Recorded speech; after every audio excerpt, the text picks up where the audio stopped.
네, 그리고 교수님 최근 산업계에서 그린 에너지가 이슈가 되면서 에너지 절약을 할 수 있는 장비에 대한 관심이 높아지고 있습니다. 뭐 예를 들자면 어플리케이션으로 장비의 이상 유무를 점검하고 또 의사를 결정해서 커뮤니케이션을 할 수 있다고 들었는데요. 그게 가능한지도 궁금하고요.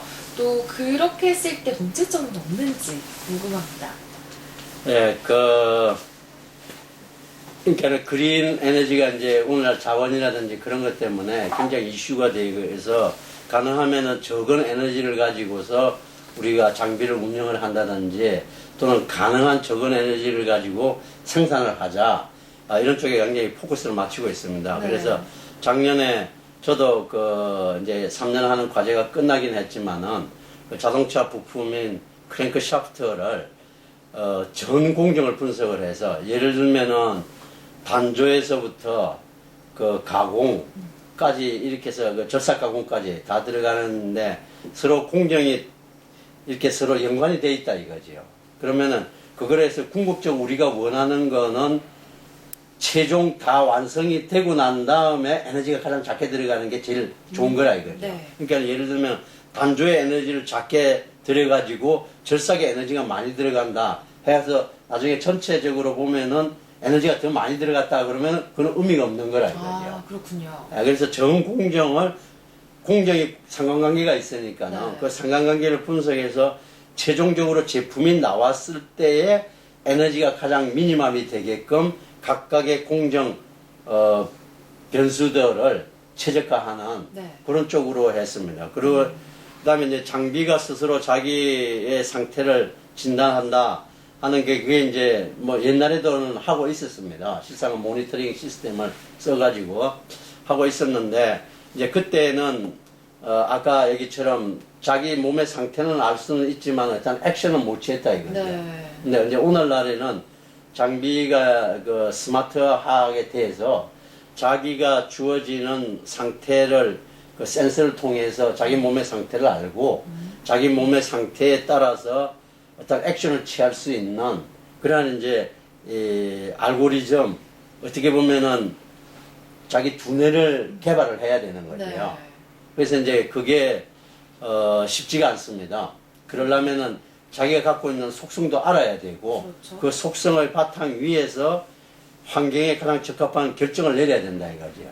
그러려면은 기존의 자기 상태를 알기 위해서 여러 가지 그 해석이라든지 해서 자기가 진짜로 어떠한 능력이 있고 어떤 걸 할 수 있다는 자기 몸의 어떤 그 포텐셜을 알아내고 네. 그 다음에 자기 몸의 포텐셜에 맞게끔 액션을 취해야 되는데 그거를 갖다가 할 수 있는 알고리즘을 개발을 해야 되거든요. 그래서 가장 어렵다고 하는 거는 그러한 모델을 자기 몸의 상태를 파악할 수 있는 공학적인 모델을 정확하게 만들어내고 네. 그런 다음에는 그러한 데다 액션을 취할 수 있는 그 알고리즘을 개발을 해야 되는데요. 그 두 가지 다가 그렇게 쉬운 일은 아닙니다. 네. 어렵다고 하면은 그 두 가지 진짜로 실제 상황을 기술할 수 있는 모델을 개발을 해야 되고 네. 그 다음에 개발돼서 자기가 액션을 취하려면 그 상태에 적합한 액션을 취할 수 있는 전략, 알고리즘을 개발해야 되거든요. 소프트웨어적으로는. 네. 그래서 그 두 가지가 아마 바틀렉이 되고 또 많은 연구자들이 그쪽으로도 지금 하고 있을 겁니다. 제가 듣기로는 독일에서 생산공학을 전공했다고 들었는데요. 독일의 경우에는 어떤 제조 환경을 가지고 있는지 궁금합니다. 우리나라와 비교한다면요? 뭐 세상에 이제 인더스트리 4.0이라는 게 처음에는 이제 산업 1세대, 그러니까 네. 인더스트리 1.0의 세대는 그 우리가 이제 그 독일 사람들이 정의한 거에 의하면은 1.0은 우리 산업혁명이 일어났잖아요. 네. 그 제임스 와터 스팀 엔진을 가지고서 했던 게 그게 이제 1세대에 그 산업혁명이 일어나 가지고서 우리가 어떻게 보면 동력을 산업에 응용할 수 있게 됐다. 그래가지고서 생산성이 갖다가 아주 라든지 사람의 작업에 대한 그 어떻게 인간의 휴먼의 워킹 로드를 굉장히 줄여준 거죠. 네. 그리고 큰 힘을 낼 수 있게끔 돼 있고 이제 1.0이고 그 다음에 이제 2.0 세대는 그 미국의 그 포드 자동차가 그전에는 이제 간의 수공업으로 이렇게 해서 하나하나씩 이렇게 만들어냈잖아요. 네. 그러니까는 상당히 가격도 비싸고 그랬는데, 맞아요. 포드가 그 매스 프로덕션, 대량 생산 체험에서 그 트랜스포 라인을 해가지고 사람을 그 밑에 붙여서 생산성을 굉장히 높이고, 그로 인해서 가격을 다운을 시켰다 이거죠. 네. 물론 같은 모델이 계속 생산은 되지만은. 그래서 그걸 이제 2.0의 세대라 하고, 네. 3.0의 세대는 지금에 말하는 그 로봇에 의한 자동화들, 네. 그걸 이제 3.0이고, 4.0 세대가 이제 스마트. 예, ICT 기반에 의해서 이제 스마트화를 시켜가지고, 거기 이제 두 개가 키포인트인데, 요즘 말하는 인터넷 오브 싱스, IoT, 네. 하고 CPS, 사이버 피지컬 시스템이라는, 그게 이제 두 개가 키 컨셉입니다. 아, 그렇군요. 예, 그렇게 그걸 되는데, 자동화, 뭐 독일도 이제 그러한 프로세스를 밟아왔고, 우리도 이제 해외 선진에서 그렇게 하니까 우리도 이제 그렇게 해서 따라왔는데요. 네. 궁극적으로 뭐 설비를 구축하고 하는 거는 외국 엔지니어 회사를 받아서 그렇게 하고 있는데요. 다르다고 그러면은 똑같은 시스템은 같은데 네. 그거를 어떻게 운영을 하느냐. 아, 그러니까는 현장에서 일어나는 문제를 가지고 거기에서 어떤 문제점을 파악을 해서 그거를 고칠 수 있는 지식화를 해가지고 그 지식화가 피드백을 시켜서 다른 기존의 문제가 나면 바로바로 대응을 할 수 있는 반면에 우리가 좀 못한다 하는 거는 물론 뭐 안 하는 건 아니지만 그래도 이러한 문제점에서부터 지식을 도출을 해서 그 지식을 바로 현장에 활용을 해서 기존에 그러한 문제가 발생한다든지 또는 그와 유사한 문제가 발생할 때 바로 액션을 취해서 바로바로 즉각적인 대응을 하는 이런 게 아직도 우리가 선진하고 우리하고의 네. 그 조금 차이가 난다면은 나지 않을까. 뭐 하드웨어적인 거는 그쪽에서 그렇게 하고요. 이제 그러면서 좀 더 걔네들이 어떤 그 지식의 바탕 위에서 효율적으로 같은 장비가 같은 시스템이라 하더라도 효율적으로 움직이려고 더 하는 그런 점이 좀 뭐 차이라면 차이가 되지 않을까. 독일에서는 구구단을 안 가르쳐. 네. 그러니까는 걔네들은 우리는 3, 3은 9, 3, 5, 15 하면 뭐 3, 5 하면 벌써 15가 탁 나오고 이랬잖아요. 근데 그게 의미도 모르는 거야. 근데 독일 애들은 그렇게 안 하고 3, 3은 9라는 게 9구단이 없어요. 그러니까는 걔네들은 가르치면은 3, 3은 9다 그러는 걸 3개짜리가 3번이 반복이 되더라 이거지. 그러면은 이게 몇 개냐 이거예요. 그래서 9개다 이거예요. 네. 예? 이렇게 가르치지 우리처럼 아무 의미도 없이 3, 3은 9, 3, 6, 18 이렇게 안 한다 이거죠. 우리는 의미도 모르고. 그렇게 되니까는 이게 벌써 그때서부터 차이가 나는 거예요. 우리는 완전히 정수기이고 걔네들은 처음 어렸을 때부터 개념 교육으로 시켜서 뭔가 알면서 하라 이거예요. 그러니까는 어떻게 보면 독일 가서 저도 처음에 가서 보면은 이 사람들 계산하는 게 굉장히 가까워요. 아까 얘기처럼 내가 95원을 대결을 주고 95원을 샀으면은 우리는 당연히 5원을 딱 주는 거잖아요. 네. 그런데 걔네들은 96, 97, 98, 99, 100 이래가지고 5개를 만들어서 준다. 쌓아주는 거. 그러니까 도대체 그런 거 뭐 이게 계산기가 없으면은 걔네들은 뭐 계산하는데 무진장 시간이 오래 걸립니다. 답답할 지경인데 그게 세월이 처음에는 이제 그렇게 해서 답답하다고 보이지만 나중에 가면은 개념을 알면은 그 계산기는 캘큘레이터 계산기 다로 그냥 두드려버리면 된다 이거지요. 앞으로도 연구를 계속 하실 거잖아요. 네. 향후 앞으로 어떤 연구를 하고 싶으신지 계획이 있다면 말씀 부탁드립니다. 그러니까 이제 제가 뭐 생산을 하니까는 이제 지속적으로 가능하면 새로운 공법, 새로운 기술을 개발을 해서 아까 말씀드린 생산성 향상이라든지 품질을 높일 수 있게끔 그렇게 경쟁력을 해야 된다 이거죠. 네. 그래서 지금 거기에서 좋은 말씀 하셨는데요. 제가 지금 가장 좀 염려스럽게 생각하는 게 이제 솔직히 신흥 국가들이 지금 우리를 이렇게 위협하고 있다 이거죠. 네. 예를 들면 뭐 대표적으로 이 시장이 크다고 하는 중국이라든지 인도 뭐 이렇게 해서 되게 되는데요.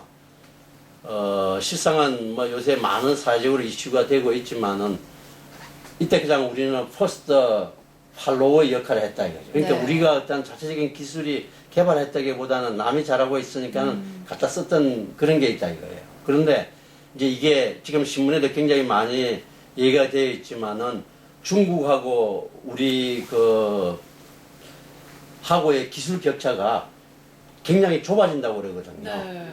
좁아져서 실상은 일본가나 독일이라든지 선진 기술에는 우리가 따라가지는 못하고 또 우리가 갖고 있던 고유의 어떤 그 기술은 중국이라든지 저런 신흥 국가들에 비해서 자꾸 격차가 줄어들고 이러니까는 막 예를 들면은 기존에 우리가 차지했던 시장을 신흥 국가 중국이 더 싼 가격과 품질도 유사한 걸로 우리 시장을 뺏어는 가는데 그러면 우리는 더 그 고부가 가치 선진 기술이 갖고 있던 그 시장을 뺏어와야 되는데 그거는 못 뺏어오고 우리 거는 뺏기고 하니까는 우리가 굉장히 위험하죠. 그런데 그러네요. 중국이 또 따라오는 지금 뭐 한 1.4년 차이가 있다고 그러는데 조만간에 더 위험한 거는 중국은 시장이 있잖아요. 그렇죠. 그러니까 해외에서 독일이라든지 제가 지금 독일에서도 듣고 보면은 또는 여기 우리 중소업체 사장님들하고도 얘기를 해서 들어보면은 중국은 시장이 크니까 독일에서 자기네들이 그 중국 시장을 진출을 하기 위해서 오히려 합작이라는 형식으로 해서 자기네들이 기존에 갖고 있던 기술을 중국에다가 주면서 네. 그러면서 같이 중국 시장에 침투를 한다고 한다 이거죠. 와, 그러면 더 빨라지. 그러니까 더 빨라지는 거예요. 네. 기술 격차가. 그런데 우리는 선진국의 기술 격차는 줄이지를 못하고 우리 기술 격차는 중국 애들이 부분적으로 더 빨리 또는 뭐 앞으로 2, 3년 있으면 오히려 조금 우리보다 앞설라는지 왜냐면 독일애들 선진 시장의 기술을 어떻게 보면 좀 직수입한다. 우리는 굉장히 뭐 카메라 사진 찍어가면서 배웠던 그런 거를 네. 예를 들어 직접 갖다 주게 되니까는 그래서 이러한 어떤 그 기술의 격차를 계속 늘리게 하기 위해서는 저희 같은 연구자가 네. 지속적으로 진짜로 해서 막 퍼스트 아까 했처럼 팔로우가 아니라 퍼스트 무브로 갈 수 있는 네. 그러한 그러한 어떤 첨단 경쟁력 있는 기술을 개발해야 되는 게 아마 우리 연구자들의 사명인 것 같습니다. 네, 그렇군요. 뭐 상당히 많습니다.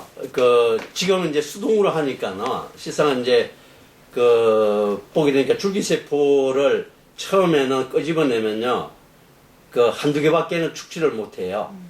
근데 이제 그게 암세포라든지 싸우게 하려면은 다양한 건전세포를 많이 만들어가지고 그거를 암세포에서 주입을 시키면은 이제 건전세포가 들어가서 암세포하고 싸우거든요. 그러니까는 어떻게 보면은 이제 이 배양을 할 때에 양이 많아야 되고 그 다음에 자기가 그러니까는 양은 많더라 하더라도 생산한 친구가 비실비실 힘이 없으면은 가서 암세포랑 싸우지 못한다 이거죠. 그러니까는 양도 많아야 되면서 아주 건강한 그런 줄기세포를 만들어내야 됩니다.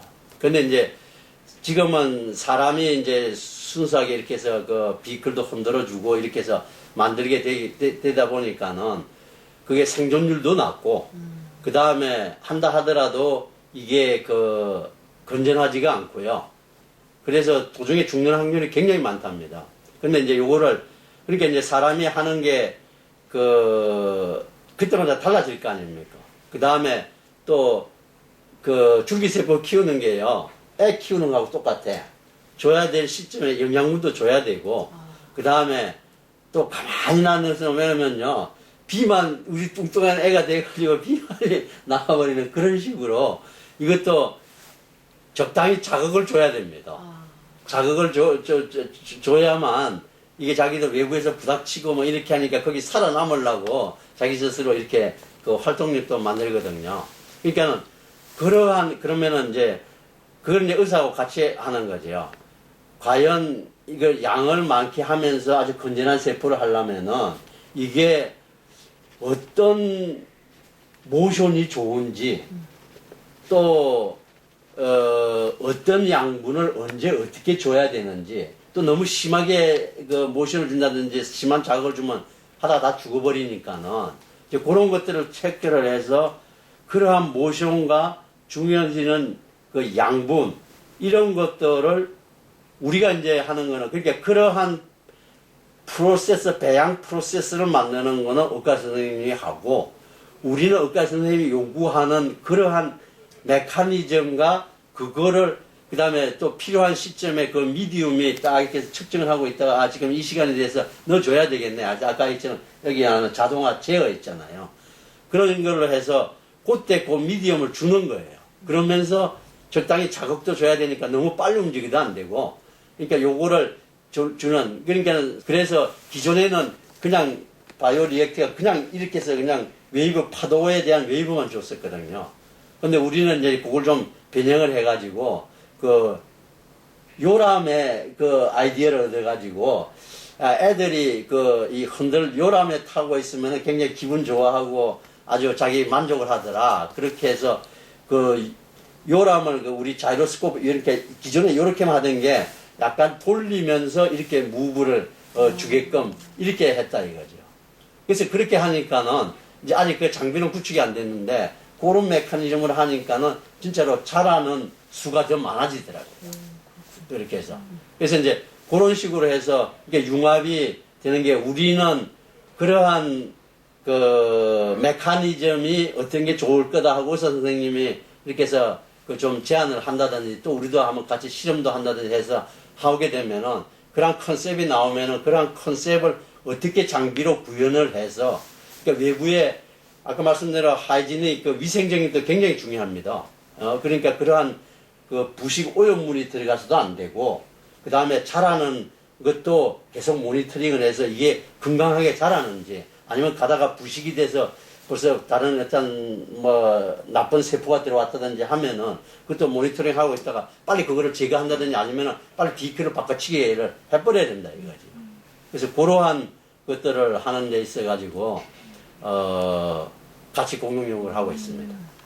같은 분야에서 공부하고 있는 대학원생들에게 한 말씀 해주신다면 어떤 말을 해주고 싶으신가요? 예를 들면은 아까 제가 말씀드렸던 두 가지가 어떻게 보면 선진 기술에 올라가는 데는 키포인트라고 할 수가 있거든요. 네. 그러니까 그처럼 어떻게 하면은 사물 또는 실 현상을 그대로 잘 기술할 수 있는 이 엔지니어링 모델을 만들어내느냐.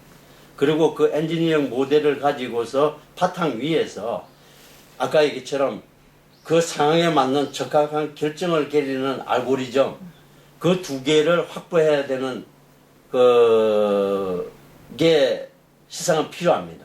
포스트 무브로 가기 위해서는. 네. 근데 이제 그러한 걸 갖다 엔지니어링 모델을 잘한다 하는 거는 기초 기식이 확실해야 돼요. 기초 기식이. 네.